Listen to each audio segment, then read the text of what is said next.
Et c'est reparti, on regarde un petit extrait de Love is Blind Italy et on en reparle juste après.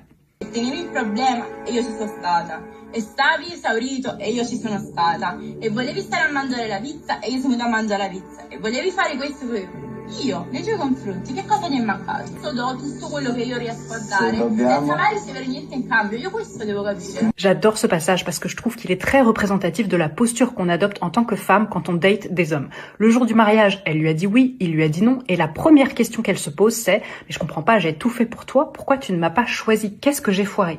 Alors que la question à se poser, ça serait plutôt « Mais pourquoi moi j'étais prête à te choisir toi ?» Parce que rappelons que le gars lui criait dessus, ils avaient des disputes, ils étaient incompatibles sur plein de sujets, il ne voulait pas partager de sexualité avec elle, et visiblement la relation était inégalitaire puisqu'elle le dit très bien « Je t'ai tout donné et toi en retour tu ne m'as rien donné du tout ». Alors pourquoi malgré tout ça, elle était partante pour faire sa vie avec cet homme-là? Je lui jette évidemment absolument pas la pierre à cette jeune femme parce qu'en fait on est toutes comme ça, on a été conditionnées, éduquées, non pas à choisir un partenaire mais à être choisi. Donc au lieu de se demander est-ce que je le veux vraiment lui, on va se plier en quatre pour être choisi et désiré par un homme souvent médiocre. Le patriarcat nous pousse à croire que si on donne assez de soins, assez d'amour, assez d'attention, assez d'énergie, assez de sexe, eh bien on sera récompensé. Comme si l'amour c'était un genre de CDD qui se transforme en CDI quand on a bien bossé. Mais en fait, l'amour, ça n'est pas un travail. L'amour, ça n'est pas être au service d'eux.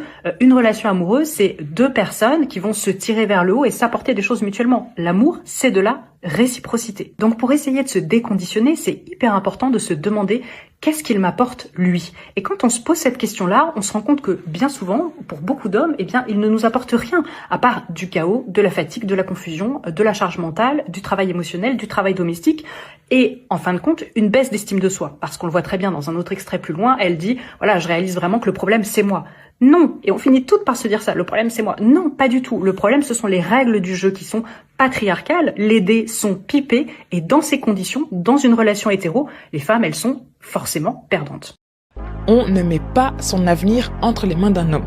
Parce que si ta sécurité, ton loyer, ta dignité ou ta valeur dépendent de quelqu'un, c'est plus de l'amour, c'est de la dépendance. Tu peux aimer un homme, tu peux construire avec lui, mais si toute ta vie repose sur son compte bancaire, sur ses décisions, sur son humeur ou sur sa fidélité, tu vis pas. Parce que le jour où il décide de reprendre tout ça, qu'est-ce qui te reste? Et beaucoup de femmes ne sont pas coincées par amour, elles sont coincées par peur. Peur de manquer, peur de recommencer seule, peur de ne pas pouvoir survivre sans lui. L'amour n'est pas censé remplacer l'ambition. C'est pas censé remplacer ton cerveau ni ton argent. Un homme, c'est pas un plan de secours.